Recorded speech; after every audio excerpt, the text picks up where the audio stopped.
6 month ॲनिव्हर्सरीचा cake आहे हा, जो कस्टमरने कस्टमाइज करून घेतला आणि त्यांनी फोटो पाठवला. त्यामध्ये फॉन्डंट होतं. मी अजिबात यामध्ये फॉन्डंटचा वापर केलेला नाही. कसा आहे लुक ते मला कमेंट करून सांगा. सेकंड आहे आपल्याकडचा बेस्ट सेलर रबडी गुलाबजाम केक.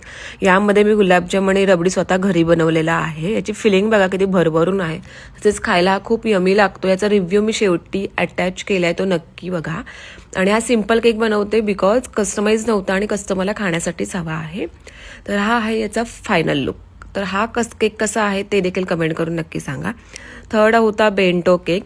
तर त्यांनी मला फोटो पाठवला होता, सेम तसं बनवून द्यायचा होता आणि हा केक मला स्टेशनला घेऊन जायचा होता. या ताईंनी कोपर खिरणेवरून हा केक ऑर्डर केला होता. तर सिवडवरून ताईंनी हा केक माझ्याकडून पिक केला आणि हा आहे केकचा फायनल लुक. तुम्हाला कोणता केक जास्त आवडला ते कमेंट करून नक्की सांगा. आणि ज्यांनी गुलाबजाम रबडी केक ऑर्डर केलं तर त्यांचे 2 चीज केक देखील होतील, ब्लूबेरी आणि बिस्कॉप. तर हे आहेत क्लायंटचे रिव्ह्यू. तुम्हाला व्हिडिओ आवडला असेल तर फॉलो करा. बाय.